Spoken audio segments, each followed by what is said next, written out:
Pernahkah kalian membayangkan? Sedang membantu menyiapkan pesta keluarga dengan sepenuh hati. Tiba-tiba seseorang berteriak, "Uangnya hilang, pasti menantuku yang mengambil." Aku masih ingat tatapan puluhan tamu yang langsung mengarah kepadaku. Aku membeku. Belum sempat membela diri, ibu mertuaku langsung menunjuk wajahku sambil berteriak, "Jangan ada yang keluar. Panggil petugas sekarang juga." Tanganku gemetar. Air mataku jatuh tanpa bisa kutahan. Aku bukan hanya dipermalukan. Aku diperlakukan seperti pencuri di depan keluarga besar, tetangga, bahkan rekan bisnis mertuaku. Yang lebih menyakitkan, suamiku hanya diam. Ia tidak membelaku. Ia justru berkata, "Kalau memang kamu tidak mengambilnya, kenapa kamu kelihatan gugup?" Kalimat itu menghancurkan seluruh kepercayaanku. Namun, tak satu pun dari mereka tahu bahwa seseorang telah memasang jebakan yang sangat rapi untuk menghancurkan hidupku. Dan saat rekaman CCTV akhirnya diputar, orang yang paling lantang menuduhku justru menjadi orang pertama yang memohon ampun sambil menangis di hadapanku. Sayangnya, penyesalan mereka datang ketika semuanya sudah terlambat. Assalamualaikum warahmatullahi wabarakatuh. Sebelum cerita ini dimulai, jangan lupa bantu like dan subscribe dulu ya. Semoga siapapun yang menekan tombol subscribe di channel ini, dilancarkan rezekinya, dipanjangkan umurnya, disehatkan badannya, dan keluarganya selalu dijauhkan dari kesedihan serta dipenuhi kebahagiaan. Amin. Sebelum kita mulai, tulis dulu di kolom komentar, kalian menonton dari kota mana? Dan menurut kalian, kalau kalian dituduh mencuri di depan banyak orang padahal tidak melakukannya, apa yang akan kalian lakukan? Tulis pendapat kalian di kolom komentar. Di tengah pesta ulang tahun mertuaku, aku dituduh mencuri uang Rp250 juta di depan semua tamu. Namaku Nabila. Selama 6 tahun menikah dengan Rian, aku selalu berusaha menjadi menantu yang baik. Aku tidak pernah membantah ibu mertuaku. Aku selalu datang setiap kali beliau meminta bantuan. Kalau ada acara keluarga, akulah yang datang paling pagi. Kalau semua tamu sudah pulang, akulah yang paling akhir membereskan semuanya. Bahkan berkali-kali sahabatku bertanya, "Nap, kenapa kamu terus mengalah?" Aku hanya tersenyum. Namanya juga keluarga. Aku yakin suatu hari nanti ibu pasti akan menerimaku. Ternyata, aku terlalu naif. Hari itu adalah ulang tahun Bu Siska yang ke-58. Pestanya dibuat sangat besar. Banyak tamu penting datang. Ada rekan bisnis, tetangga, saudara jauh. Bahkan beberapa pejabat daerah juga hadir. Sejak pukul 5 pagi aku sudah berada di rumah mertua. Aku membantu memasak, menghias meja, menyusun kursi, menyiapkan bingkisan tamu. Semua kulakukan tanpa mengeluh. Sementara Dina, adik iparku, baru datang menjelang siang. Ia hanya melihat-lihat dekorasi sambil memainkan ponselnya. "Nabila." Suara Bu Siska terdengar dari ruang tamu. "Iya, Bu. Tolong simpan uang ini dulu." Beliau menyerahkan sebuah tas hitam kecil. Tas itu terlihat berat. Aku menerimanya dengan kedua tangan. "Apa ini, Bu?" "Uang tunai. 250 juta. Nanti dipakai buat pembayaran vendor setelah acara selesai." Aku langsung mengangguk. "Baik, Bu." "Disimpan di mana?" "Masukkan ke lemari ruang kerja. Jangan sampai ada yang tahu." Aku mengikuti perintah beliau. Aku masuk ke ruang kerja, membuka lemari besi kecil, lalu meletakkan tas hitam itu di rak paling bawah. Setelah memastikan pintunya terkunci, aku kembali ke dapur.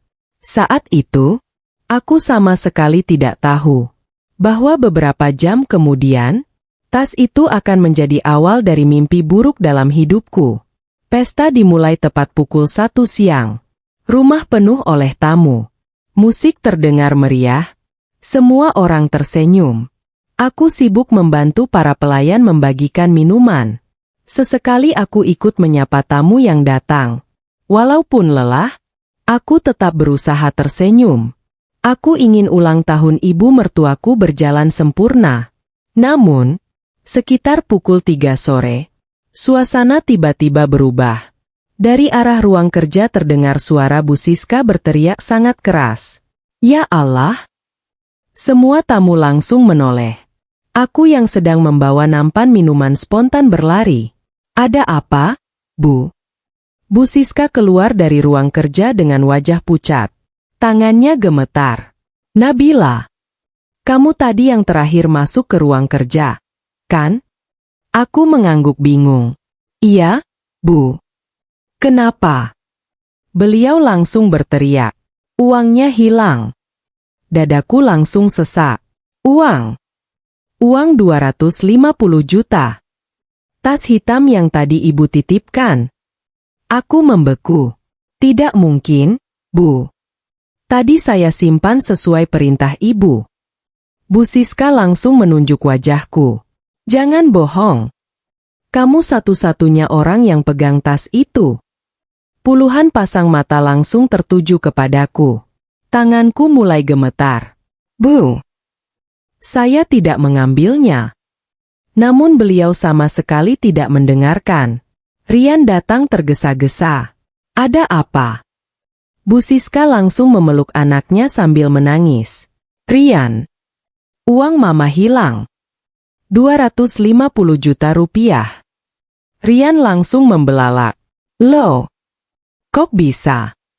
Bu Siska kembali menunjuk ke arahku. Tanya istrimu.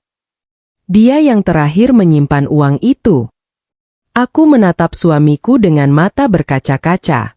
Mas, demi Allah, aku tidak mengambilnya. Rian menatapku cukup lama. Aku berharap ia akan langsung membelaku. Namun, yang keluar dari mulutnya justru membuat lututku hampir lemas. Kalau memang kamu nggak ambil, kenapa wajahmu pucat begitu? Air mataku langsung jatuh. Mas, kamu juga curiga sama aku? Rian tidak menjawab. Diamnya membuat seluruh tubuhku terasa dingin. Orang yang paling kupercaya, justru mulai meragukanku. Beberapa tamu mulai berbisik-bisik. Astaga! Menantu sendiri ya? Pantesan dari tadi mondar-mandir. Aku lihat dia memang sering masuk rumah. Setiap bisikan itu seperti pisau yang menusuk dadaku. Aku ingin berteriak. Aku ingin membela diri. Tetapi suaraku seolah hilang. Tiba-tiba Dina berkata pelan, Bu, coba periksa tas Kak Nabila. Aku langsung menoleh. Dina, apa maksudmu? Dina pura-pura kaget. Aku cuma kasih saran. Kalau memang Kak Nabila nggak salah, pasti nggak masalah, kan? Bu Siska langsung mengangguk. Betul. Lihat tasnya sekarang. Aku memeluk tasku erat. Bukan karena takut, tetapi karena aku merasa harga diriku sedang diinjak-injak. Bu, kenapa ibu tidak percaya sama saya? Bu Siska justru membentak. Karena kamu yang paling mungkin mengambilnya. Tangisku pecah. Aku menatap satu persatu wajah orang di ruangan itu. Tidak ada yang membelaku. Tidak ada. Bahkan suamiku sendiri hanya berdiri membisu. Lalu, Bu Siska mengeluarkan ponselnya. Dengan tangan gemetar karena marah, beliau menekan sebuah nomor. Aku mulai merasa tidak enak. Ibu, mau telepon siapa? Beliau menatapku tajam. Lalu berkata dengan suara keras hingga terdengar oleh seluruh tamu. Petugas. Biar mereka yang menggeledah dan menangkap pencurinya. Tubuhku langsung lemas. Air mataku terus mengalir. Aku benar-benar tidak pernah membayangkan bahwa di tengah pesta keluarga, aku akan dipermalukan sebagai seorang pencuri di depan puluhan orang yang bahkan tidak kukenal. Dan aku sama sekali belum tahu Bahwa seseorang sebenarnya sedang tersenyum puas karena jebakan yang disusunnya berhasil membuat seluruh keluarga membenciku. Tasku dibongkar di depan semua tamu. Suamiku memilih diam saat aku dipermalukan. Tanganku langsung gemetar. Dadaku sesak hingga sulit bernapas. Aku menatap Bu Siska yang masih menggenggam ponselnya. Beliau benar-benar menelepon petugas. Bukan untuk mencari tahu siapa pelaku sebenarnya. Tetapi, karena beliau sudah yakin akulah pencurinya. Ibu, dengar penjelasan saya dulu. Bu Siska langsung mengangkat tangannya. Cukup. Sudah terlalu banyak alasan.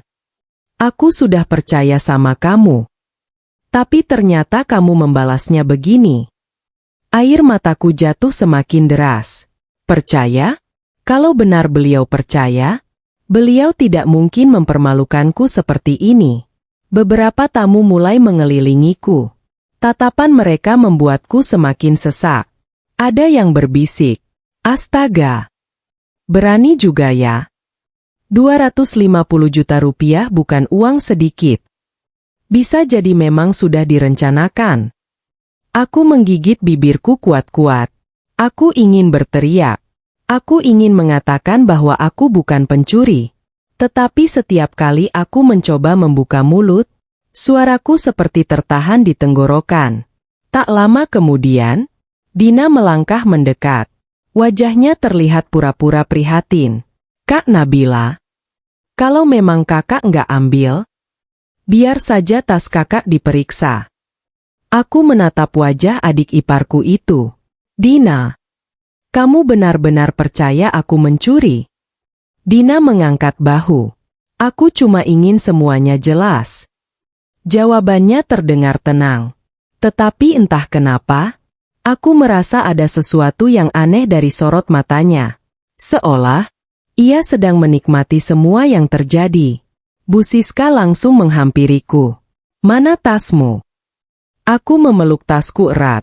"Bu, ini tas pribadi saya. Saya tidak keberatan diperiksa. Tapi setidaknya jangan di depan semua orang." Beliau langsung membentak. "Kenapa? Takut ketahuan?" Aku menggeleng sambil menangis. "Bukan begitu. Saya hanya ingin menjaga harga diri saya." Bu Siska tertawa sinis. "Harga diri? Orang yang mencuri masih bicara harga diri?" Kalimat itu membuat seluruh tubuhku bergetar. Aku benar-benar merasa diperlakukan bukan sebagai keluarga, melainkan seperti penjahat. Aku menoleh kepada Rian. "Mas, tolong, katakan sesuatu." Rian terlihat gelisah. Tatapannya berpindah antara aku dan ibunya. Aku berharap ia akan berdiri di sampingku, seperti seorang suami yang melindungi istrinya. Namun yang terjadi justru sebaliknya. "Nabila, kalau memang kamu nggak salah, ikut saja. Supaya semuanya selesai." Hatiku benar-benar hancur. Aku tersenyum pahit. "Jadi, kamu juga ingin tasku dibongkar di depan semua orang?" Rian menundukkan kepala. "Aku cuma ingin semuanya jelas." Air mataku semakin deras. Bukan karena tasku akan diperiksa, tetapi karena suamiku lebih memilih menjaga perasaan ibunya daripada menjaga kehormatanku. Bu Siska langsung merebut tasku dari tanganku. "Bu!" Aku berusaha menahannya. Namun beberapa tamu justru memegang kedua lenganku. "Sudah, Bu. Kalau memang bersih, kenapa takut?" Aku benar-benar tidak percaya. Orang-orang yang bahkan tidak mengenalku, ikut memperlakukanku seperti pencuri. Bu Siska membuka resleting tasku. Satu persatu isi tas dikeluarkan. Dompet, ponsel, mukena kecil, obat sakit kepala, buku catatan, tempat makan. Semuanya dilempar ke atas meja. Aku hanya bisa menangis melihat barang-barang pribadiku diacak-acak. Setelah hampir semua isi tas diperiksa, tidak ada uang 250 juta rupiah itu. Tidak ada. Sama sekali tidak ada. Aku mengusap air mataku. Lihat, Bu. Saya bilang apa? Saya tidak mengambil uang itu. Aku berharap, setelah melihat kenyataan itu, Bu Siska akan meminta maaf. Namun ternyata aku kembali salah. Beliau justru berkata, berarti kamu sudah menyembunyikannya di tempat lain. Aku membelalak. Bu, bagaimana mungkin? Tadi ibu bilang uangnya baru hilang. Kapan saya sempat menyembunyikannya? Beliau tetap menggeleng. Aku nggak percaya. Kamu pasti sudah bekerja sama dengan seseorang. Dadaku kembali terasa sesak. Apapun yang kulakukan, aku tetap dianggap bersalah. Saat suasana semakin panas, 2 orang petugas akhirnya datang. Semua tamu langsung memberi jalan. Salah satu petugas bertanya, "Selamat sore. Siapa yang melapor kehilangan uang?" Bu Siska segera mengangkat tangan. "Saya. Uang saya 250 juta rupiah hilang." Petugas kembali bertanya, "Apakah ada dugaan pelaku?" Tanpa ragu, Bu Siska langsung menunjuk wajahku. "Menantu saya." Aku menutup wajahku sambil menangis. Belum pernah seumur hidup, aku dipermalukan seperti ini. Petugas kemudian menghampiriku. "Ibu, kami hanya ingin meminta keterangan." Aku mengangguk pelan. "Saya siap. Saya tidak bersalah." Salah satu petugas terlihat tenang. Ia tidak langsung percaya pada tuduhan Bu Siska. Beliau justru bertanya, "Selain ibu ini, siapa lagi yang masuk ke ruang penyimpanan uang?" Ruangan mendadak hening. Aku langsung mengangkat kepala. Benar, aku memang masuk ke ruang kerja. Tapi, aku bukan satu-satunya. Aku mulai mengingat-ingat. Sesaat setelah aku keluar dari ruang kerja, aku sempat melihat seseorang berjalan ke arah lorong itu. Wajah orang itu mulai terbayang di kepalaku. Aku langsung menoleh ke arah Dina. Saat mata kami bertemu, Dina terlihat gugup. Ia buru-buru mengalihkan pandangannya. Jantungku langsung berdetak semakin keras. Entah kenapa, untuk pertama kalinya, aku mulai merasa ada sesuatu yang sedang disembunyikan oleh adik iparku sendiri. Aku melihat Dina keluar dari ruang kerja, tapi tak ada seorang pun yang percaya padaku. Jantungku berdegup semakin kencang. Tatapanku tidak lepas dari wajah Dina. Adik iparku itu tampak gelisah. Tangannya sibuk memainkan ujung bajunya. Ia berkali-kali menghindari tatapanku. Semakin kulihat, semakin kuat firasatku. Ada sesuatu yang sedang ia sembunyikan. Petugas kembali bertanya dengan tenang. "Ibu, selain Bu Nabila, siapa lagi yang masuk ke ruang kerja sebelum uang itu dinyatakan hilang?" Ruangan mendadak sunyi. Semua orang saling berpandangan. Bu Siska langsung menjawab, "Nggak ada. Saya cuma menyuruh Nabila menyimpan uang." Aku langsung mengangkat tangan. "Maaf, Pak. Saya ingat sesuatu." Semua mata kembali tertuju kepadaku. Aku menarik napas panjang. Setelah saya keluar dari ruang kerja, saya sempat melihat Dina berjalan ke arah lorong menuju ruang kerja. Wajah Dina langsung berubah. "Apa? Kak Nabila? Maksud kakak apa?" Aku tetap menatapnya. Aku cuma mengatakan apa yang kulihat. Dina langsung tertawa kecil. Namun tawanya terdengar dipaksakan. "Lucu ya? Baru ketahuan." Langsung mau mengalihkan tuduhan. Air mataku kembali jatuh. Aku tidak mengalihkan apapun. Aku hanya mengatakan kenyataan. Namun Bu Siska langsung berdiri di depan Dina. "Jangan fitnah anak saya. Dina nggak mungkin mencuri." Aku tersenyum pahit. "Lalu kenapa saya mungkin, Bu?" "Karena saya hanya menantu." Kalimatku membuat beberapa tamu saling berpandangan. Tetapi Bu Siska tetap menggeleng. Dina anak saya. Saya tahu bagaimana sifatnya. Aku menggigit bibirku. Selalu seperti ini. Kalau aku yang dituduh, tidak perlu bukti. Tetapi kalau anak kandungnya disebut, beliau langsung marah. Petugas kemudian menoleh kepada Dina. Bu Dina, apakah benar ibu masuk ke ruang kerja? Dina langsung menjawab cepat. Enggak. Saya dari tadi di dapur. Aku mengernyit. Itu bohong. Dina membentakku.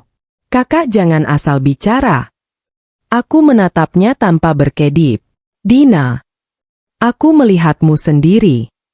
Beberapa tamu mulai berbisik. Suasana semakin tegang.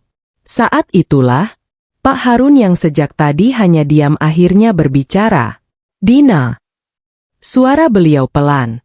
Tetapi cukup membuat semua orang terdiam. Kamu tadi memang sempat ke belakang. Dina langsung membeku. Ayah. Bukan ke ruang kerja. Aku cuma ke toilet. Pak Harun mengangguk pelan. Bisa jadi. Tapi petugas berhak memastikan.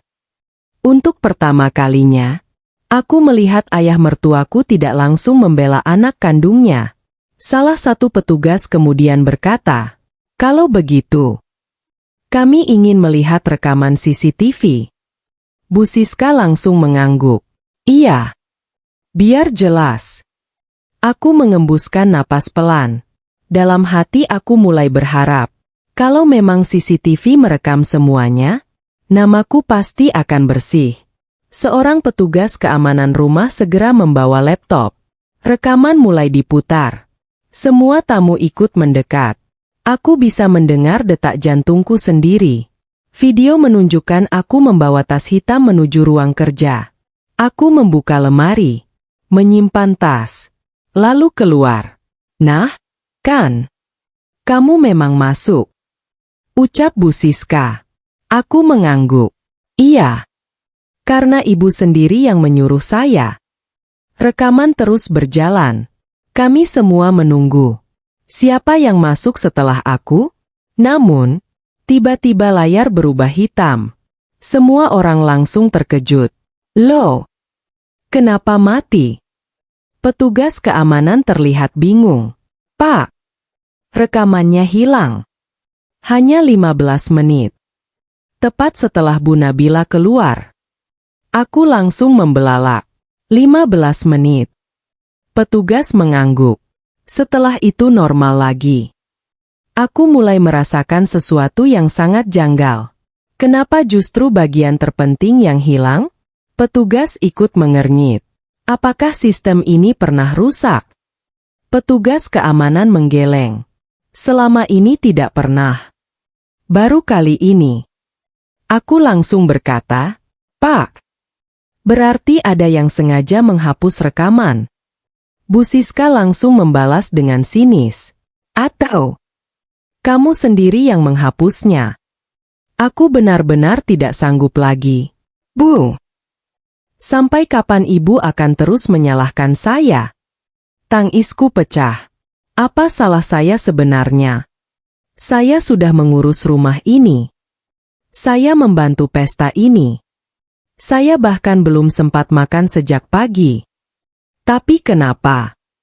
Semua kesalahan selalu jatuh kepada saya. Tak satu pun tamu berani menjawab. Beberapa mulai terlihat iba. Tetapi tetap tidak ada yang membelaku. Saat petugas hendak menutup laptop, aku melihat sesuatu. Sangat kecil. Hampir tidak terlihat. Di sudut kanan layar, tepat beberapa detik sebelum rekaman menghilang, terlihat bayangan seseorang memakai gelang emas berbentuk kupu-kupu. Aku langsung teringat. Gelang seperti itu hanya dimiliki satu orang di rumah ini. Aku perlahan menoleh ke arah Dina. Kulihat gelang itu masih melingkar di pergelangan tangannya. Persis sama. Namun sebelum aku sempat menunjukkannya kepada petugas, Dina buru-buru menarik lengan bajunya hingga gelang itu tertutup. Jantungku langsung berdetak semakin kencang. Aku semakin yakin. Adik iparku menyembunyikan sesuatu yang jauh lebih besar daripada sekadar hilangnya uang 250 juta rupiah itu. Aku mengikuti Dina diam-diam, dan yang kulihat membuat darahku serasa berhenti mengalir.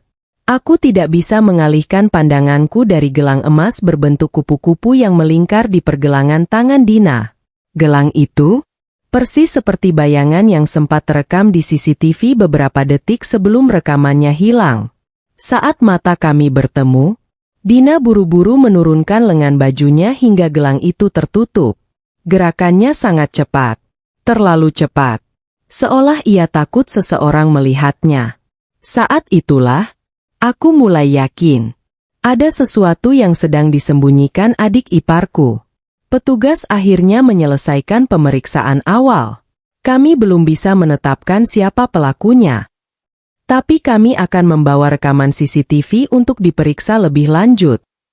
Bu Siska langsung terlihat kecewa. Loh, Pak? Jelas-jelas menantu saya yang terakhir pegang uang itu. Petugas menggeleng pelan. Dalam hukum, dugaan bukan berarti bukti. Kami harus memeriksa semuanya. Aku mengembuskan napas lega. Setidaknya, masih ada seseorang yang mau melihat masalah ini secara adil. Namun begitu petugas pergi, Bu Siska kembali menatapku dengan sinis. Nabila, mulai hari ini kamu jangan datang ke rumah ini dulu. Aku membeku. Maksud ibu? Aku nggak mau kehilangan barang lagi. Kalimat itu membuat air mataku kembali jatuh. Ibu mengusir saya. Beliau menjawab dingin. Anggap saja begitu. Aku menoleh kepada Rian. Mas, kamu diam saja. Rian memejamkan mata. Nabila, untuk sementara turuti dulu kemauan mama. Hatiku benar-benar hancur. Laki-laki yang bersumpah akan melindungiku, kini membiarkanku diusir tanpa kesalahan yang terbukti. Aku mengambil tasku yang tadi diacak-acak. Satu persatu barangku masih berserakan di meja. Tak ada seorang pun yang membantuku membereskannya. Bahkan, tak ada satupun yang meminta maaf. Aku memasukkan dompetku, mukena kecilku, obat-obatan, dan foto pernikahanku dengan Rian yang tadi terjatuh ke lantai. Kulihat kaca bingkai kecil itu retak. Aku tersenyum pahit. Seperti rumah tanggaku. Gumamku pelan. Saat aku hendak keluar dari rumah, seseorang memegang lenganku. Nabila. Aku menoleh. Ternyata Pak Harun. Beliau memandangku dengan mata yang berkaca-kaca. Maafkan ayah. Ayah gagal melindungimu. Air mataku kembali jatuh. Pak. Bapak satu-satunya yang sejak tadi tidak langsung menghakimi saya. Beliau menghela napas panjang. Naluri ayah mengatakan, kamu tidak mungkin mencuri. Kalimat itu membuat dadaku sedikit lega. Setidaknya, masih ada satu orang yang percaya kepadaku. Sesampainya di rumah, aku langsung menangis di pelukan sahabatku, Maya. Maya yang sejak tadi mendengar ceritaku ikut emosi. Apa? Mereka sampai manggil petugas. Aku mengangguk. Di depan semua tamu. Maya mengepalkan tangannya. Enggak. Aku enggak percaya kamu mencuri. Aku mengusap air mata. Masalahnya, mereka semua percaya aku pelakunya. Maya tiba-tiba terdiam. Lalu berkata pelan, Nap, kamu bilang tadi rekaman CCTV hilang 15 menit. Iya. Itu kenapa? Maya mengernyit. Kalau kamera rusak, biasanya semua rekaman hilang. Bukan cuma 15 menit. Aku langsung menatapnya. Maksudmu? Maya mengambil ponselnya. Aku punya teman teknisi CCTV. Besok kita temui dia. Kalau memang ada yang sengaja menghapus rekaman, pasti masih ada jejaknya. Untuk pertama kalinya sejak kejadian itu, aku mulai memiliki harapan. Keesokan harinya, aku dan Maya pergi menemui teknisi tersebut. Namanya Rio. Ia memeriksa salinan rekaman CCTV yang diberikan petugas. Hampir 1 jam ia memperhatikan layar komputernya. Tiba-tiba, Rio berkata, "Ini aneh." Aku langsung mendekat. "Apa?" Rio memperbesar beberapa bagian video. "Lihat ini." Ia menunjuk angka waktu di pojok layar. Rekamannya bukan hilang. Aku mengernyit. Terus, Rio menarik napas panjang. "Video ini sengaja dipotong." Jantungku langsung berdetak sangat kencang. "Ada yang menghapus." Rio mengangguk. "Bukan hanya itu. Orang yang menghapus pasti tahu password sistem CCTV rumah itu." Aku dan Maya saling berpandangan. Karena kami sama-sama tahu password CCTV rumah itu hanya diketahui oleh anggota keluarga dan orang yang sangat dipercaya oleh Bu Siska. Belum sempat kami mencerna semuanya, ponsel Maya berdering. Ia melihat layar. Wajahnya langsung berubah pucat. "Nap, ada kiriman foto." "Apa?" Maya menyerahkan ponselnya kepadaku. Begitu kulihat isi fotonya, tubuhku langsung lemas.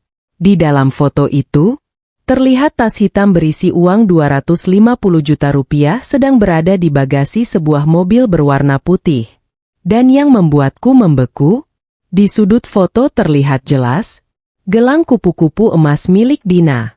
Namun di bawah foto itu tertulis satu kalimat yang membuat bulu kuduku berdiri. "Kalau kamu masih ingin membersihkan namamu, datang sendiri malam ini. Jangan bawa petugas." Aku menggenggam ponsel itu erat. Aku sadar, seseorang sedang mengajakku masuk ke dalam permainan yang jauh lebih berbahaya daripada sekadar tuduhan pencurian. Aku datang sendirian ke lokasi yang disebutkan, tapi yang menungguku bukan hanya tas berisi 250 rupiah juta. Tanganku masih gemetar memegang ponsel. Aku terus menatap foto yang baru saja dikirim. Di dalam bagasi mobil putih itu, terlihat jelas tas hitam milik Bu Siska.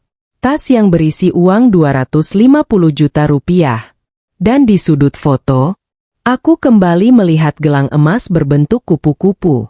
Persis seperti gelang yang dikenakan Dina. Dadaku berdebar sangat kencang. Kalau foto itu asli, berarti selama ini firasatku benar. Namun, siapa yang mengirim foto itu? Dan kenapa orang itu ingin membantuku? Maya memegang lenganku. "Nap, jangan datang. Ini jelas jebakan." Aku mengangguk pelan. Aku tahu. Tapi kalau aku nggak datang, mungkin aku nggak akan pernah bisa membersihkan namaku. Maya menggeleng keras. Aku ikut. Aku tersenyum kecil. Kalau pengirim pesan tahu kamu ikut, dia pasti kabur. Maya masih ingin membantah. Namun aku menggenggam tangannya. "Percaya sama aku. Kalau 1 jam aku nggak kasih kabar, baru telepon petugas." Dengan berat hati, Maya akhirnya mengangguk. Malam itu, aku tiba di sebuah gudang tua di pinggir kota. Tempatnya sangat sepi. Lampunya redup. Angin malam membuat bulu kuduku berdiri. Aku melihat sekeliling. Tidak ada siapa-siapa. Hanya suara daun yang tertiup angin. Aku menarik napas panjang. "Halo." Aku sudah datang. Beberapa detik berlalu. Tidak ada jawaban. Tiba-tiba, terdengar suara langkah kaki dari arah belakang. Aku langsung menoleh. Seorang pria memakai jaket hitam berdiri beberapa meter dariku. Wajahnya tertutup masker. Ia tidak mengatakan apa-apa. Ia hanya melempar sebuah flash disk kecil ke arahku. Aku menangkapnya dengan refleks. "Apa ini?" Pria itu menjawab singkat. "Bukti kalau kamu tidak bersalah." Aku membeku. "Siapa kamu?" Ia menggeleng. "Jangan tanya siapa aku. Tanya saja. Kenapa keluarga suamimu begitu mudah percaya kalau kamu pencuri?" Kalimat itu membuat dadaku sesak. Aku mencoba mendekatinya. Tunggu. Tolong jelaskan. Namun pria itu mundur beberapa langkah. Satu lagi. Jangan percaya siapapun. Termasuk orang yang selama ini kamu anggap keluarga. Belum sempat aku bertanya lagi, pria itu berlari menuju mobil hitam. Mobil itu langsung melaju kencang meninggalkan lokasi. Aku hanya bisa berdiri mematung. Aku segera pulang. Sesampainya di rumah Maya, kami langsung membuka isi flash disk itu. Di dalamnya terdapat beberapa file video. Rio ikut membantu memeriksanya. Video pertama memperlihatkan lorong menuju ruang kerja. Aku muncul membawa tas hitam. Lalu keluar beberapa menit kemudian. Setelah itu, muncul seseorang memakai hoodie dan topi. Wajahnya tidak terlihat jelas. Namun saat orang itu mengangkat tangannya membuka pintu, aku langsung melihat sesuatu. Gelang kupu-kupu emas. Aku langsung menunjuk layar. Itu gelang Dina. Rio mengangguk. Tunggu dulu. Ia memperbesar gambar. Semakin diperbesar, semakin jelas. Bukan hanya gelangnya. Di jari manis tangan kanan orang itu juga terdapat cincin bermata hijau. Aku langsung teringat. Dina memang selalu memakai cincin itu. Video berlanjut. Orang tersebut membuka lemari, mengambil tas hitam, lalu memasukkannya ke dalam kantong besar. Beberapa detik kemudian, ia mengeluarkan laptop kecil, menyambungkannya ke sistem CCTV. Lalu, rekaman berhenti. Rio langsung memukul meja. Benar. Rekamannya memang sengaja dipotong. Aku menutup mulutku. Air mataku langsung jatuh. Selama ini, aku benar-benar dijebak. Namun, saat video hampir selesai, terdengar suara seseorang. Suara itu membuat tubuhku langsung membeku. Bagus. Sekarang tinggal salahkan Nabila. Aku mengenali suara itu. Aku pernah mendengarnya berkali-kali. Bahkan hampir setiap minggu. Aku menoleh ke arah Maya. Maya juga terlihat syok. Nap. Itu. Aku mengangguk pelan. Iya. Itu suara Bu Siska. Aku langsung terduduk lemas. Air mataku mengalir deras. Kalau benar suara itu milik ibu mertuaku, berarti beliau bukan hanya salah paham. Beliau sudah mengetahui semuanya sejak awal. Namun, belum sempat kami mencerna kenyataan itu, ponselku berdering. Nomor yang tidak dikenal. Aku mengangkatnya dengan tangan gemetar. Dari seberang terdengar suara laki-laki yang berat. Kalau kamu ingin tahu siapa dalang sebenarnya, besok datang ke rumah mertuamu. Semua keluarga sudah berkumpul. Dan seseorang akan mengaku di depan mereka semua. Telepon langsung terputus.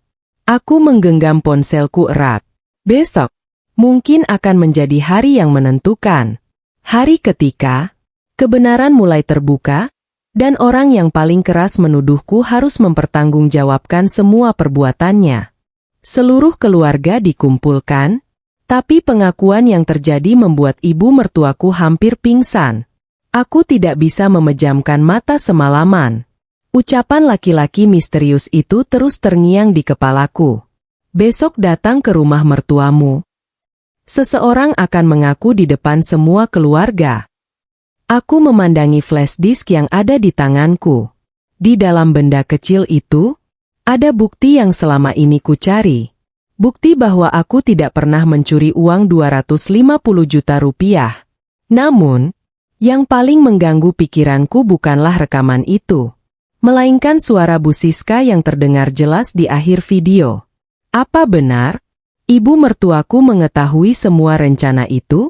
Atau ada penjelasan lain yang belum ku ketahui? Pagi harinya, aku datang ke rumah mertua bersama Maya. Rumah itu sudah dipenuhi banyak orang. Pak Harun, Bu Siska, Rian, Dina, beberapa saudara dekat. Bahkan 2 orang petugas juga sudah berada di sana. Begitu aku masuk, Semua mata langsung tertuju kepadaku. Suasana terasa sangat canggung. Tidak ada lagi bisik-bisik seperti saat pesta. Yang ada hanya tatapan penuh rasa penasaran. Bu Siska memandangku beberapa detik. Wajahnya terlihat jauh lebih pucat dibanding beberapa hari lalu. Beliau tampak tidak bisa tidur. Namun, beliau tetap tidak menyapaku. Aku hanya menarik napas panjang. Aku datang bukan untuk mencari pertengkaran. Aku datang untuk mencari kebenaran. Seorang petugas membuka pembicaraan. Kami mengumpulkan semua keluarga di sini. Karena ada bukti baru. Ruangan langsung hening. Petugas kemudian mengeluarkan flash disk yang kuberikan semalam. Kami sudah memeriksa keasliannya. Video ini asli. Jantungku kembali berdebar. Petugas menyambungkan laptop ke televisi ruang tamu. Semua orang menatap layar. Video mulai diputar. Terlihat aku membawa tas hitam ke ruang kerja. Lalu keluar beberapa menit kemudian. Tidak lama setelah itu, muncul sosok memakai hoodie. Ia membuka lemari, mengambil tas berisi uang, kemudian menyambungkan laptop ke sistem CCTV. Suasana ruang tamu langsung sunyi. Tak ada lagi yang berani berbicara. Ketika petugas memperbesar gambar tangan pelaku, terlihat jelas gelang kupu-kupu emas. Aku menoleh ke arah Dina. Wajahnya mendadak pucat. Tangannya refleks menyembunyikan gelang itu di balik lengan bajunya. Petugas kemudian berkata, "Bu Dina, apakah gelang ini milik ibu?"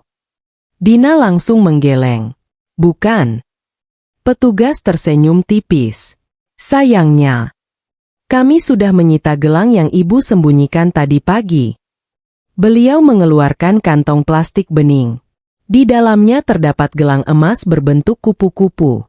Persis sama seperti di rekaman. Ruangan langsung gaduh. Bu Siska menatap anaknya dengan mata membelalak. "Dina, apa ini?" Dina mulai menangis. Aku bisa jelaskan."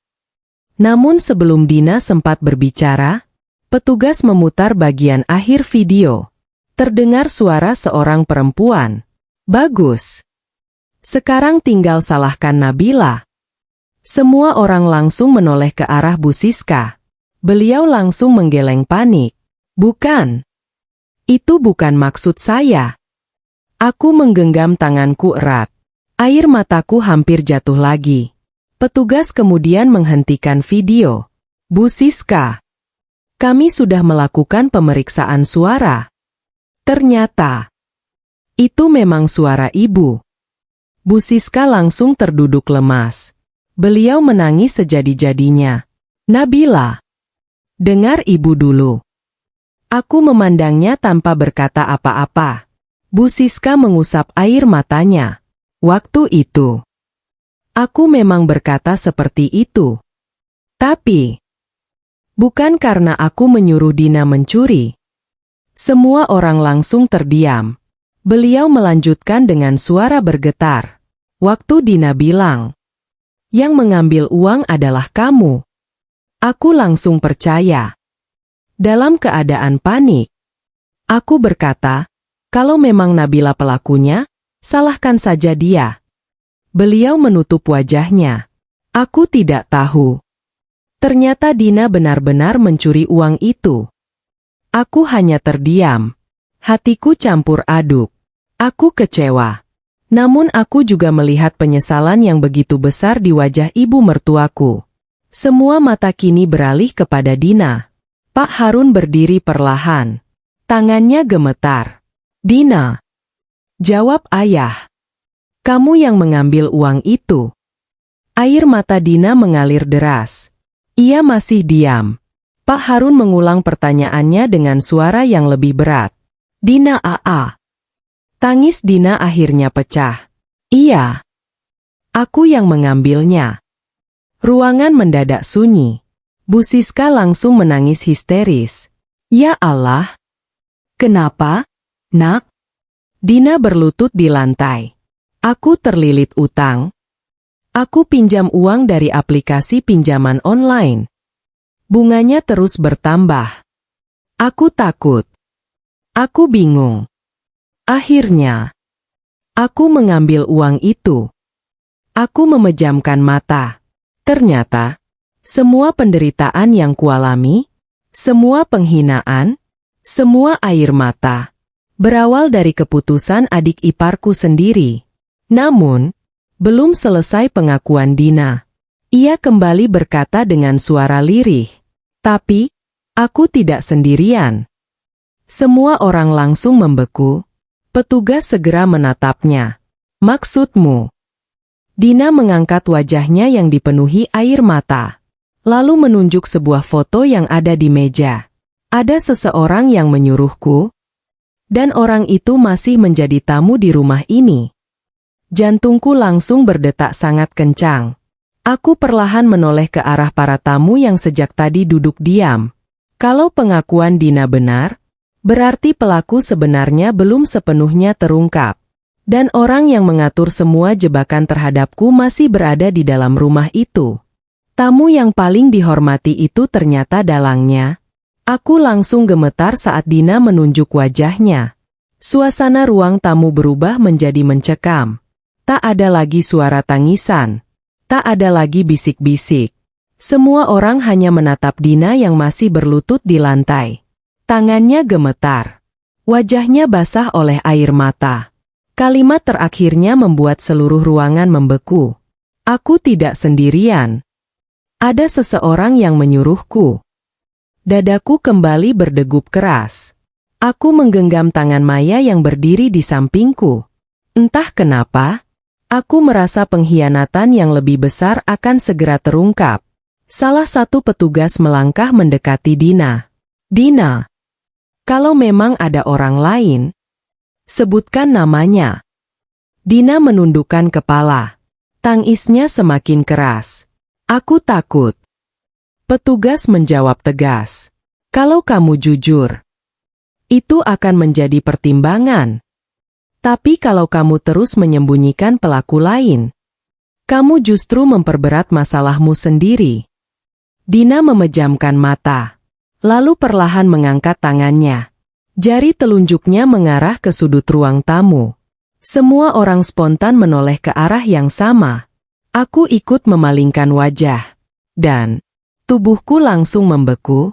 Di sudut ruangan, duduk seorang pria berusia sekitar 50 tahun. Selama ini ia dikenal sebagai sahabat dekat keluarga. Orang yang selalu hadir di setiap acara. Sering memberi nasihat.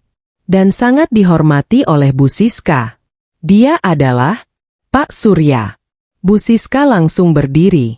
Surya. Ini pasti salah. Pak Surya tertawa kecil. Dina sedang panik. Makanya ngawur. Namun, tatapan matanya mulai terlihat gelisah. Petugas menghampiri Pak Surya. Pak, kami hanya ingin beberapa pertanyaan. Pak Surya tetap tersenyum. Silakan. Saya tidak takut. Namun saat petugas meminta ponselnya, senyum itu perlahan menghilang. Apa perlu? Petugas mengangguk. Kami memiliki surat izin pemeriksaan. Pak Surya tidak bisa menolak lagi. Ia menyerahkan ponselnya.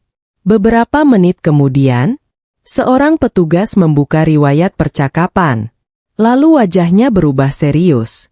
Pak, ada sesuatu. Semua orang langsung mendekat. Di layar ponsel terlihat percakapan antara Pak Surya dan Dina. Salah satu pesannya berbunyi, tenang saja. Kalau uang sudah kamu ambil, biar Nabila yang disalahkan. Dadaku langsung sesak. Air mataku menetes lagi. Jadi, sejak awal, namaku memang sudah direncanakan untuk menjadi kambing hitam. Pak Surya langsung berdiri. Itu bukan maksud saya. Petugas kembali membuka pesan berikutnya. Kalau Nabila terus tinggal di rumah itu, Rian tidak akan pernah menurut pada ibunya. Kita harus singkirkan dia. Ruangan langsung gaduh. Rian mengepalkan tangannya.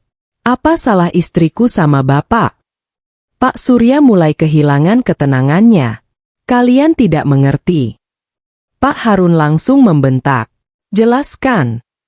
Pak Surya menarik napas panjang. Aku memang menyuruh Dina. Semua orang langsung terdiam. Aku tahu dia sedang terlilit utang. Aku manfaatkan keadaan itu. Dina menangis semakin keras. Aku bodoh. Aku menyesal. Pak Surya melanjutkan. Kalau Nabila diusir, Rian akan lebih mudah mengikuti semua keputusan Bu Siska. Aku mengernyit. Untuk apa? Pak Surya tertawa pahit. Karena aku ingin Rian menanamkan modal di perusahaan milikku. Kalau kamu masih ada, kamu pasti melarang. Aku langsung teringat. Beberapa bulan terakhir, Pak Surya memang sering datang menawarkan investasi kepada Rian. Namun aku selalu menyarankan agar suamiku berhati-hati. Ternyata, penolakanku membuatnya menyimpan dendam. Bu Siska terduduk lemas. Ya Allah, selama ini aku percaya sama kamu. Pak Surya menatap Bu Siska. Itulah kesalahanmu. Kamu terlalu mudah percaya. Kamu bahkan lebih cepat menuduh menantumu sendiri daripada mencari kebenaran. Kalimat itu seperti tamparan keras. Bu Siska langsung menangis histeris. Beliau menoleh kepadaku. Nabila, ibu benar-benar berdosa. Aku menghancurkan hidupmu. Aku memejamkan mata. Luka di hatiku kembali terasa. Aku tidak pernah menyangka, orang yang selama ini kuanggap keluarga, akan begitu mudah mempercayai fitnah tentang diriku.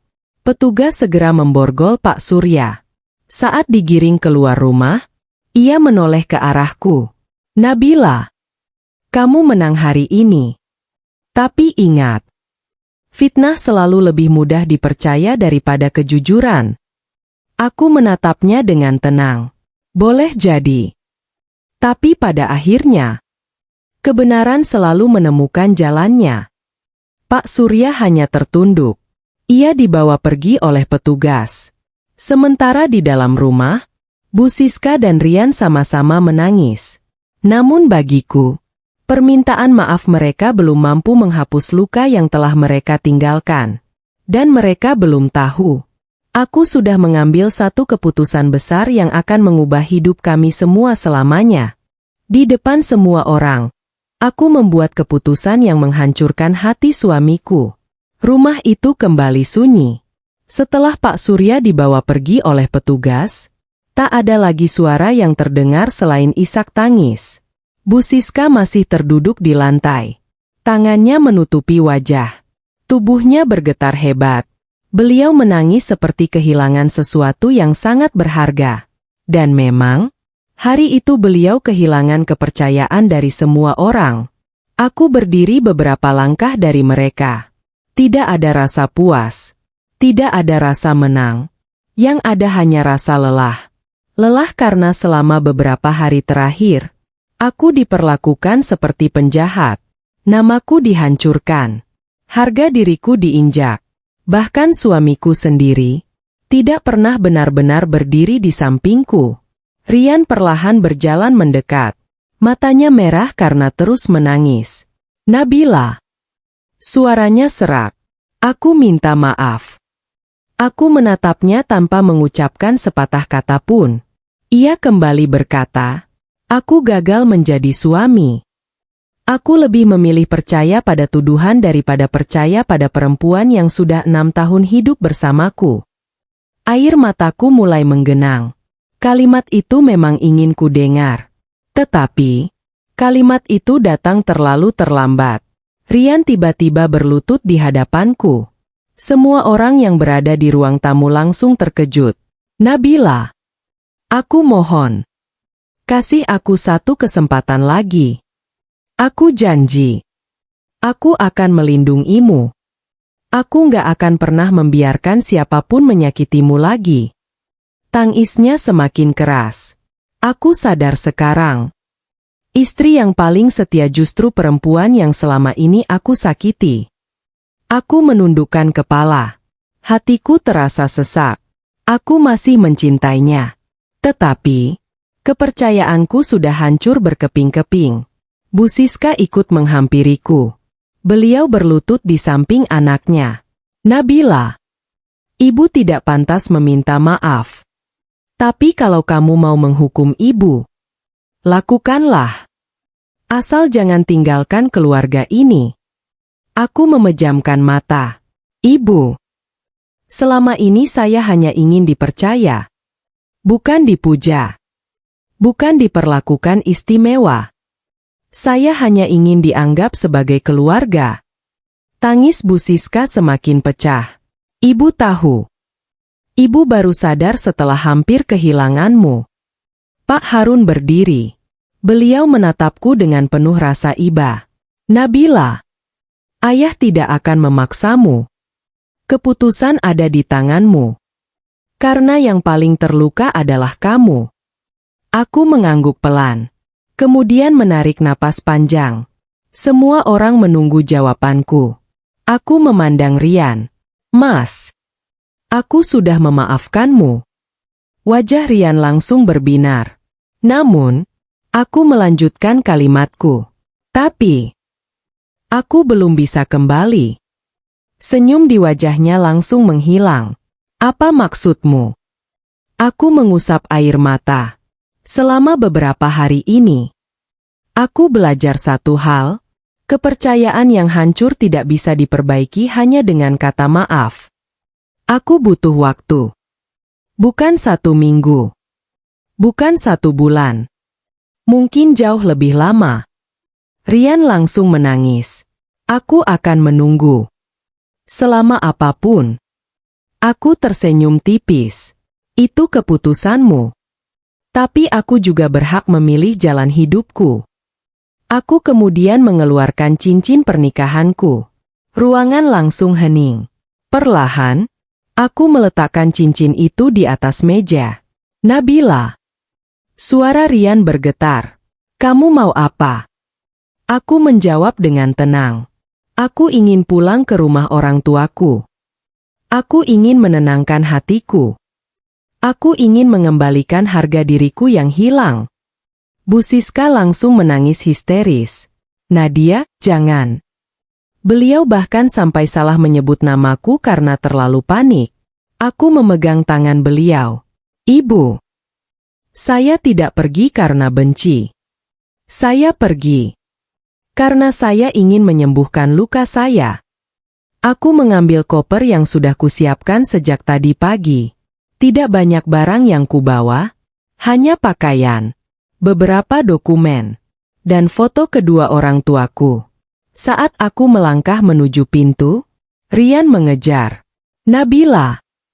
Aku berhenti. Namun aku tidak menoleh. Aku akan berubah. Aku akan membuktikan kalau aku pantas menjadi suamimu lagi. Air mataku kembali jatuh. Aku percaya, mungkin kali ini ia benar-benar akan berubah. Tetapi, perubahan itu bukan berarti aku harus langsung kembali. Saat aku hendak masuk ke mobil Maya, seorang petugas berlari menghampiri kami. Bu Nabila. Sekarang juga kami membutuhkan ibu. Aku langsung menoleh. Ada apa, Pak? Petugas menyerahkan sebuah amplop coklat. Kami menemukan ini di rumah Pak Surya. Sepertinya ini ditujukan untuk ibu. Tanganku mulai gemetar saat membuka amplop tersebut. Di dalamnya hanya ada 1 lembar surat. Aku membaca kalimat demi kalimat. Semakin kubaca, semakin lemas tubuhku. Air mataku kembali jatuh. Karena isi surat itu berbunyi, kalau suatu hari rencana ini gagal, habisi Nabila. Aku langsung menutup mulutku. Tubuhku gemetar hebat. Berarti, bukan hanya nama baikku yang ingin dihancurkan. Ada seseorang yang sejak awal memang ingin menghancurkan hidupku untuk selamanya. Surat ancaman itu membuatku gemetar. Ternyata aku memang menjadi target mereka sejak awal. Tanganku gemetar hebat. Amplop coklat itu hampir terjatuh dari genggamanku. Aku membaca isi surat itu sekali lagi. Kalau suatu hari rencana ini gagal, habisi Nabila. Dadaku terasa sesak. Napas seolah tertahan di tenggorokan. Aku benar-benar tidak percaya. Selama ini aku mengira mereka hanya ingin menghancurkan nama baikku. Ternyata, mereka bahkan pernah merencanakan sesuatu yang jauh lebih mengerikan. Nabila. Suara Maya membuyarkan lamunanku. Kamu nggak apa-apa. Aku menggeleng pelan. Namun air mataku terus mengalir. Petugas segera mengambil kembali surat itu. Bu, tenang. Kami akan menyelidiki siapa yang menulis surat ini. Aku mengangguk. Tetapi ketakutan itu tetap ada. Kalau benar ada orang yang ingin mencelakaiku, berarti aku belum benar-benar aman. Rian yang sejak tadi berdiri tidak jauh dariku langsung menghampiri. Apa isi suratnya? Aku menyerahkannya. Begitu selesai membaca, wajah Rian langsung pucat. Tangannya mengepal begitu erat. Kurang ajar. Kalau mereka berani menyentuh kamu, aku nggak akan tinggal diam. Aku menatapnya. Mas, dulu waktu aku dituduh mencuri, kamu juga diam. Kalimatku membuat Rian langsung tertunduk. Air matanya kembali jatuh. Aku tahu. Aku nggak punya alasan.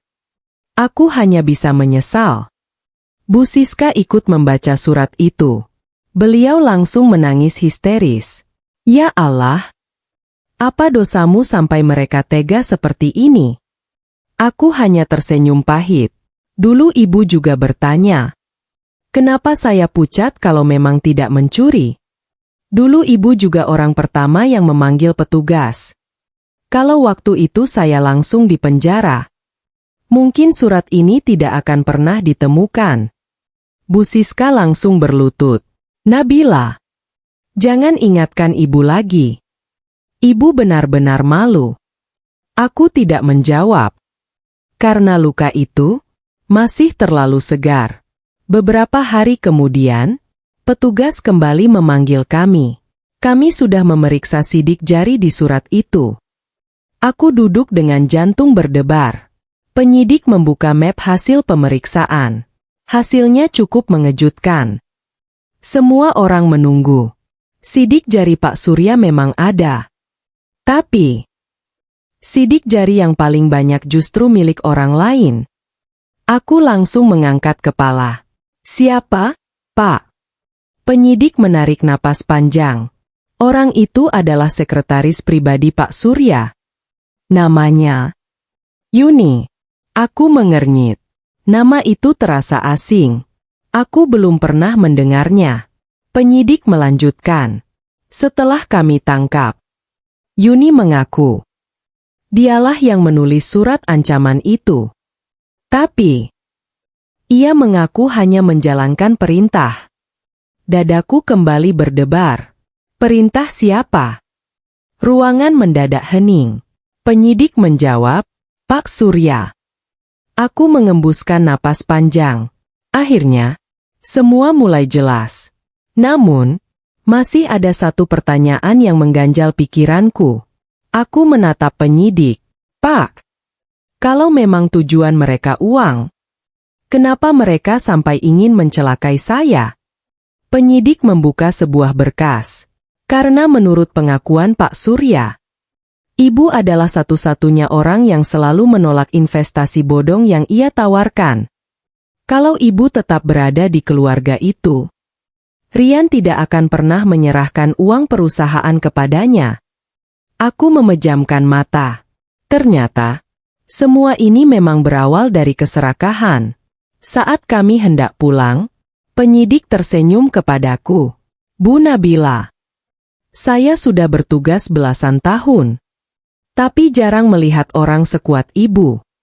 Saat semua orang menuduh, ibu tetap memilih mencari bukti, bukan balas dendam. Air mataku kembali menetes. Untuk pertama kalinya, ada seseorang yang menghargai perjuanganku. Sesampainya di rumah orang tuaku, aku duduk sendirian di teras, menatap langit sore. Pikiranku mulai tenang. Aku sadar, aku tidak bisa mengubah apa yang sudah terjadi. Tetapi, aku bisa memilih bagaimana menjalani hidup setelah semua luka ini. Saat itulah ponselku berbunyi. Pesan dari Rian. Aku sudah mengembalikan semua hakmu di rekening bersama. Aku juga sudah meminta maaf kepada semua tamu yang hadir waktu itu. Aku akan membersihkan nama baikmu satu persatu. Aku membaca pesan itu berkali-kali. Lalu, tanpa sadar, aku tersenyum kecil. Bukan karena aku ingin kembali, tetapi karena akhirnya, suamiku mulai belajar bertanggung jawab atas kesalahannya. Namun, aku masih harus membuat satu keputusan terakhir. Keputusan yang akan menentukan apakah rumah tanggaku benar-benar berakhir, atau justru mendapatkan kesempatan baru. Di depan semua tamu yang pernah menghinaku, suamiku melakukan sesuatu yang membuatku menangis. Sudah hampir 2 minggu aku tinggal di rumah orang tuaku. Hari-hariku mulai kembali tenang. Aku kembali bekerja. Aku kembali tersenyum. Meski di dalam hatiku masih ada luka yang belum benar-benar sembuh. Selama itu pula, Rian tidak pernah memaksaku pulang. Ia hanya sesekali mengirim pesan. Bukan untuk memohon, bukan untuk mendesak, melainkan hanya memastikan aku baik-baik saja. Itu pertama kalinya aku melihat Rian benar-benar menghargai keputusanku. Suatu pagi, ponselku berdering. Nomor Pak Harun. Nabila. Ayah ingin minta tolong. Ada apa, Pak? Maukah kamu datang sebentar ke rumah? Ayah ingin menyelesaikan sesuatu. Aku terdiam beberapa saat. Jujur, aku masih berat melangkahkan kaki ke rumah itu. Rumah yang menjadi saksi ketika harga diriku dihancurkan di depan banyak orang. Namun akhirnya aku mengangguk. Baik, Pak. Saya datang. Sesampainya di rumah mertua, aku langsung terkejut. Halaman rumah dipenuhi kursi. Beberapa tamu yang dulu hadir saat pesta ulang tahun Bu Siska ternyata kembali datang. Aku mengernyit. Ada acara apa? Pak Harun tersenyum tipis. Masuklah dulu. Aku melangkah perlahan. Begitu memasuki ruang tamu, semua orang langsung berdiri. Aku semakin bingung. Di depan ruangan, kulihat Rian berdiri memegang mikrofon. Wajahnya terlihat sangat gugup. Saat melihatku datang, ia menarik napas panjang. Nabila, terima kasih sudah datang. Rian kemudian menghadap seluruh tamu. Sebelum acara dimulai, ada sesuatu yang harus saya sampaikan. Ruangan mendadak hening. Ada 2 minggu lalu, di rumah ini, istri saya dituduh mencuri uang 250 juta rupiah. Dan, orang pertama yang gagal melindunginya adalah saya sendiri. Air mataku mulai menggenang. Aku tidak menyangka, Rian akan mengatakan semua itu di depan banyak orang. Rian melanjutkan, hari ini saya ingin mengatakan kepada semua yang hadir, bahwa Nabila tidak pernah mencuri. Dia dijebak. Dia difitnah. Dan saya lebih memilih percaya pada prasangka daripada percaya kepada istri saya sendiri. Suasana menjadi sunyi. Beberapa tamu mulai menundukkan kepala. Aku melihat beberapa wajah yang dulu paling keras membisikiku sebagai pencuri. Kini, mereka bahkan tidak berani menatapku. Rian menatapku. Matanya dipenuhi air mata. Nabila, aku tahu.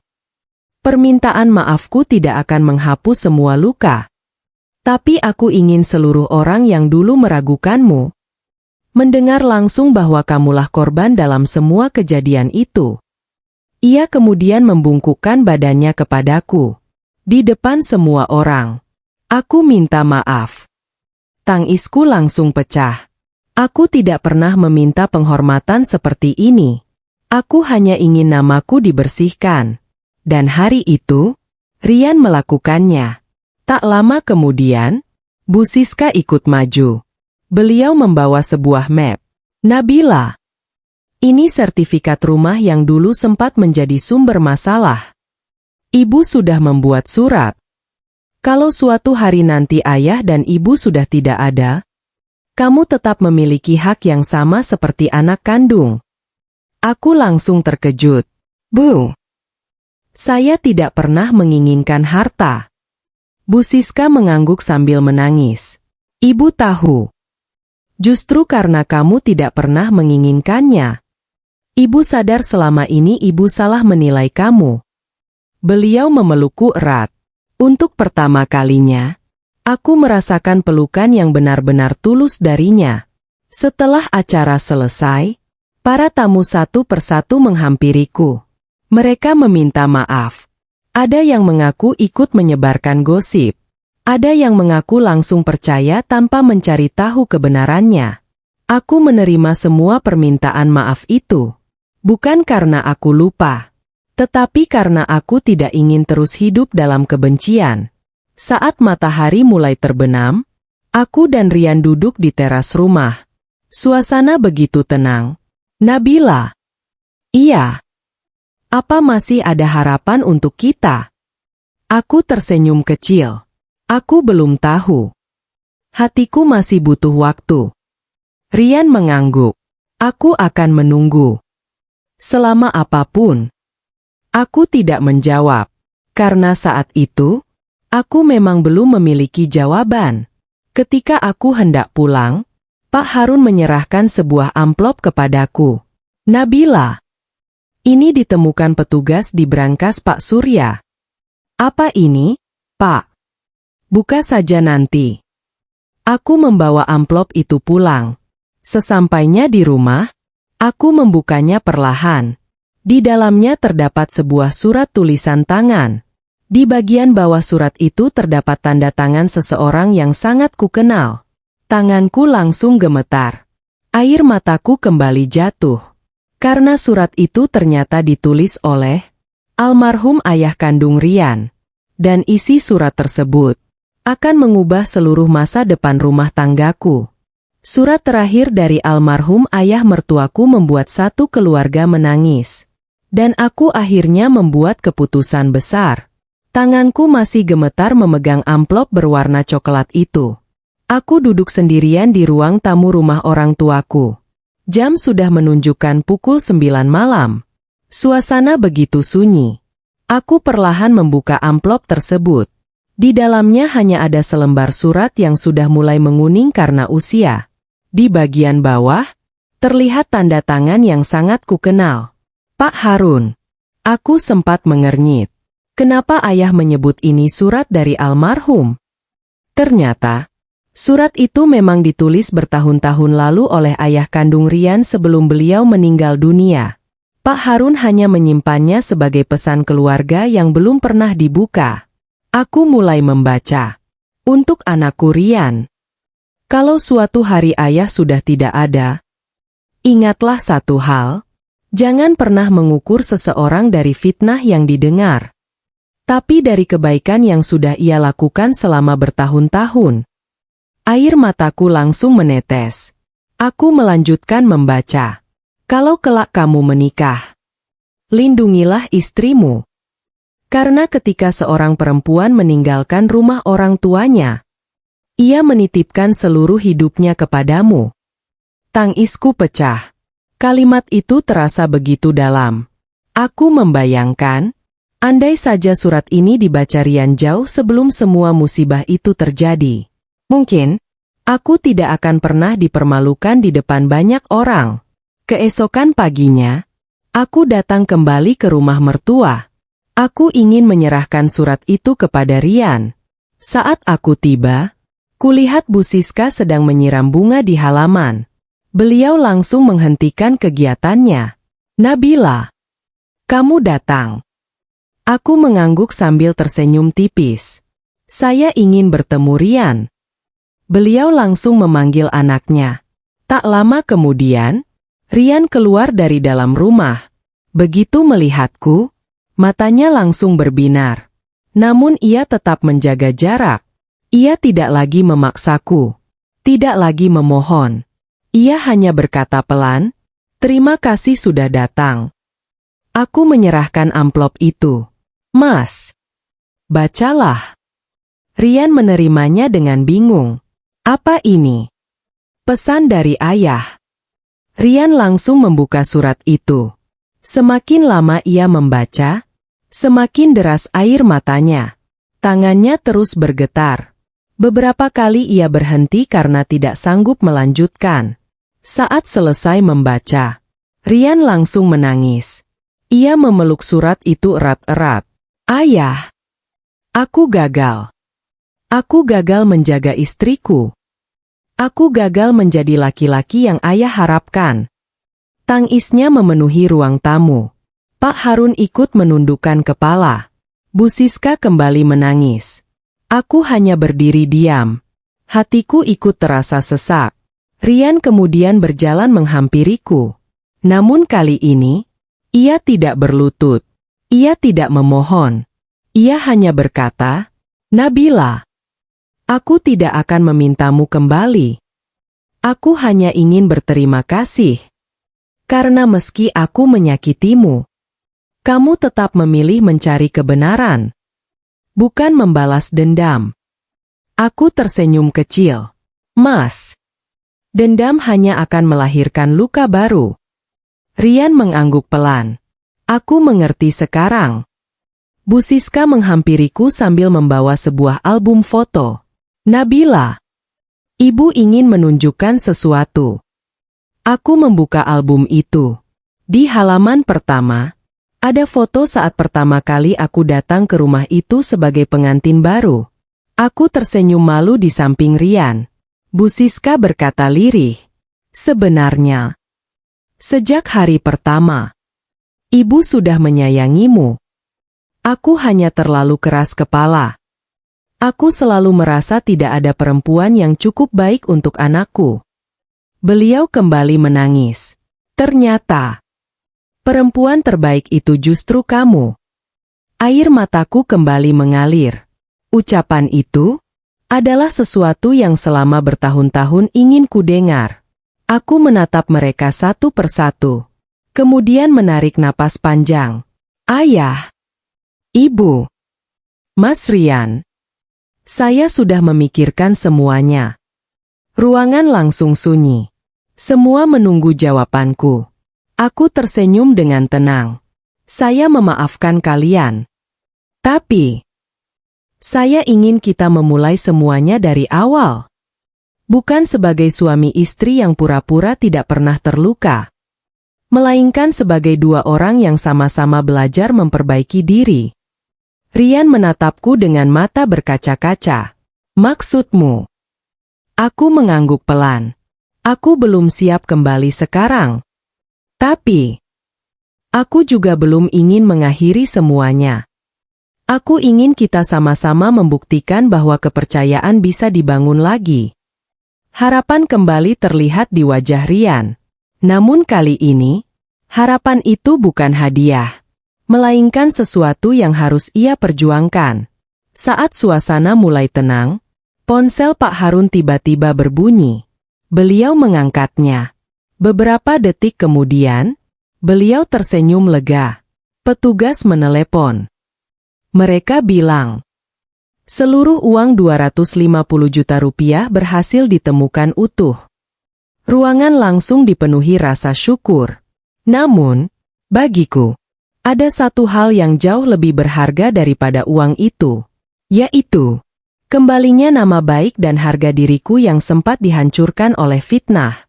Aku memaafkan mereka, tapi keputusanku membuat satu keluarga menangis. Aku menutup mata sejenak. Ucapan Pak Harun masih terngiang di telingaku.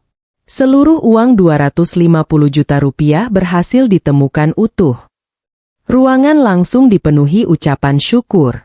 Bu Siska menangis sambil mengangkat kedua tangannya. "Alhamdulillah. Terima kasih, ya Allah." Pak Harun mengembuskan napas panjang. Beban yang selama berminggu-minggu menghimpit keluarga itu akhirnya mulai terangkat. Namun, aku tahu, Meski uang itu kembali, tidak semua yang hilang bisa kembali seperti semula. Kepercayaan, harga diri, dan luka di hati tidak bisa dibeli dengan uang sebanyak apapun. Beberapa hari kemudian, petugas mengembalikan uang tersebut kepada Pak Harun. Pak Surya resmi ditetapkan sebagai tersangka. Dina juga menjalani proses hukum. Namun karena mengakui semua perbuatannya, mengembalikan uang, dan bekerja sama selama penyelidikan, hukumannya menjadi lebih ringan sesuai proses yang berlaku. Sebelum dibawa menjalani pemeriksaan lanjutan, Dina meminta bertemu denganku. Aku sempat ragu. Tetapi akhirnya aku datang. Dina duduk di ruang tunggu kantor petugas. Wajahnya sangat berbeda. Tidak lagi memakai pakaian mewah. Tidak lagi penuh riasan. Yang kulihat hanyalah seorang perempuan yang dipenuhi penyesalan. Begitu melihatku, ia langsung menangis. "Kak, aku nggak pantas minta maaf. Tapi aku tetap ingin mengatakannya." Aku duduk di depannya. Dina terus menangis. "Aku iri sama kakak. Semua orang selalu bilang kakak menantu yang baik. Sementara aku selalu dianggap anak yang manja. Rasa iri itu membuatku buta. Aku membiarkan diriku dimanfaatkan Pak Surya." Air mataku ikut menggenang. "Dina, kamu memang melakukan kesalahan. Tapi jangan jadikan kesalahan itu akhir hidupmu. Kalau nanti semuanya selesai, jadilah pribadi yang lebih baik." Dina mengangguk sambil menangis. "Terima kasih, Kak. Padahal aku sudah menghancurkan hidup kakak." Seminggu kemudian, Pak Harun mengadakan makan malam sederhana. Hanya keluarga inti. Tidak ada tamu. Tidak ada pesta. Beliau berdiri sambil memegang segelas air putih. Ayah ingin mengatakan sesuatu. Semua langsung diam. Hari ini bukan untuk merayakan uang yang kembali, tapi untuk mengingatkan kita bahwa keluarga bisa hancur bukan karena orang luar, melainkan karena kita terlalu mudah percaya pada prasangka.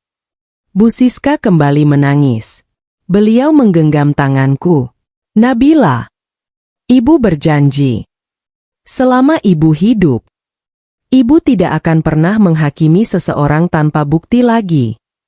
Aku mengangguk pelan. "Terima kasih, Bu." Setelah makan malam selesai, aku berpamitan. Rian mengantarku sampai ke halaman. Kami berjalan berdampingan, tanpa banyak bicara. Sesampainya di depan mobil, Rian tersenyum tipis. "Nabila." "Iya. Aku tidak akan bertanya kapan kamu pulang. Aku hanya ingin kamu bahagia." Kalimat itu membuatku tersenyum. Untuk pertama kalinya, aku melihat cinta yang tidak lagi memaksa, tidak lagi menuntut, melainkan belajar menghormati. Aku memandangnya. "Mas, terima kasih. Karena akhirnya kamu belajar menjadi suami yang seharusnya." Aku masuk ke dalam mobil. Sebelum pintu kututup, aku menoleh sekali lagi. Kulihat Bu Siska dan Pak Harun berdiri di depan rumah. Mereka melambaikan tangan sambil tersenyum. Aku membalas lambaian itu. Hatiku terasa jauh lebih ringan. Aku belum kembali menjadi bagian dari rumah itu. Namun, aku juga tidak lagi menyimpan kebencian. Karena aku percaya, memaafkan bukan berarti melupakan.